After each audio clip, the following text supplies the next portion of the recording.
So in this series, we've talked about the qualities that all the best, most fluid ball handlers have. So rhythm, coordination, confidence, all these things are a little bit more abstract, but you'll also notice that a lot of really elite ball handlers share some certain physical qualities that you can identify and train. So in this video, I'm gonna go over the physical qualities that you need to develop to become the best version of yourself as a ball handler. Let's dive right into it.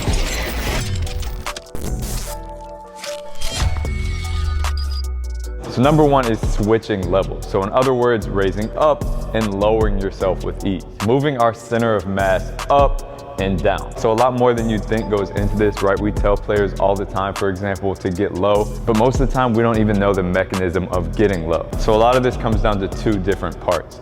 Number one is actually being comfortable in these lower positions. If our body isn't comfortable in these lower positions, if we don't have the mobility, the strength, just the comfort of being there, then our brain probably won't let us get there, right? It'll restrict us from getting into these low positions that we need to get to on the court as we're handling the ball. So one way we can attack this is artificially putting ourselves in these positions. So for example, here I'm starting in a forward lean to cue this, and I'm making an effort to keep my hips, or really center of mass, low throughout the course of this move. So notice here I said center of mass too, right? This isn't about forcing the perception of us being low by just ducking our shoulder and kind of putting us in a weird position, because at the end of the day, getting low by dropping our shoulder probably isn't the best way to do it when you put that against actually dropping your center of mass and getting into a forward lean here. This is what's actually gonna give us the benefits of being low. This is what's gonna help us take that contact and be more explosive and get the benefits out of actually leaning forward into these good acceleration positions and shiftiness positions. And also part of being comfortable in these lower positions is being mobile enough to be here. So when we do loaded mobility like this,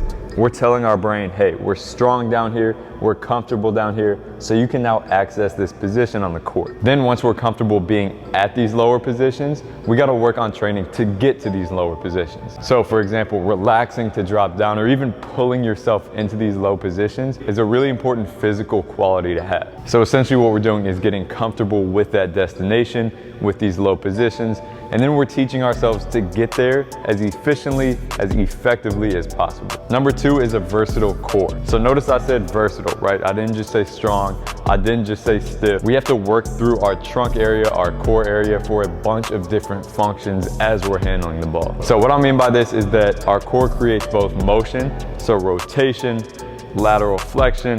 We can create motion through our core, or we can resist motion through our core. So when we take that bump and we stiffen up, that's when we're resisting motion with our trunk. So for example, when we're doing a combo move, we're using these rotational qualities of our trunk to get moving downhill, to be explosive in this, and we're moving through this core by rotating quickly. And we need to train this part. We need to train this motion. But on a change of direction, for example, if we step here quickly and want to get moving back the other way, we also need to train our core to stiffen up, brace, and not collapse into that motion. Same thing when we're taking contact. When we get bumped, we have to resist this lateral flexion, or else we're going to be flying all over the place. So again, you can see how creating that motion and resisting that motion can both be very important. And if you check both boxes here as an athlete, you're probably in pretty good shape. Number three is ankle stiffness, right? So we talked about the mobility to get into these low positions. This doesn't go against that. This isn't a permanently stiff ankle. This is our ability to quickly lock up our ankle when we hit the ground and transmit force into the ground. So for example, when you see one of these really athletic players accelerating, when they strike the ground, their heel doesn't get really lax and touch the floor. It stays really stiff, and that allows them to transmit force into the ground, propelling them into that next step. And we can be strong as hell up the chain. We can have the most powerful trunk, the most powerful hips, but if we're not able to transmit that force into the ground with a stiff ankle, we're gonna lose pretty much all the potential we create up the chain. So the most effortless and fluid athletes are able to quickly pop, keep that ankle stiff, which is why I'll do a lot of multi-directional pogo and hopping work so that we can get good with this skill and with this physical quality of quickly popping off the ground. Number four is being a very good lateral mover. So most of the time when we hear lateral movement, we think defense. That's primarily when we're moving side to side. And we're also taught to go north and south a lot when we're handling the ball. We're taught to be downhill dribblers. But the best ball handlers are also able to move side to side very well. And this is how we shift defenders most of the time. We're moving east to west, right? We're not gonna shift defenders purely going downhill. We have to include some of this lateral movement if we wanna get defenders out of their position. So if we're not really good movers in that frontal plane, moving side to side, we're probably not gonna be very fluid as a ball handler in general. Number 5 is acceleration footwork. Basketball is played in short bursts, right? In general, our first 3 steps can get us at about 50% of our full speed. And for hoopers, this is vital. And this isn't typically what we think of as footwork, but it absolutely is. Where we put that first and second step to get us moving forward as explosively as possible is very vital to how we move as a ball handler. So like you see here, repositioning that first step to get in the best acceleration position possible. So now he's able to push backwards to propel him forward. Or here with that second step, instead of really reaching out, he repositions it, getting it in a really good spot to punch the ground backwards and send him forward. So subconsciously, the best ball handlers always find a way to get their feet in the best position to accelerate them forward. So we can target this in training.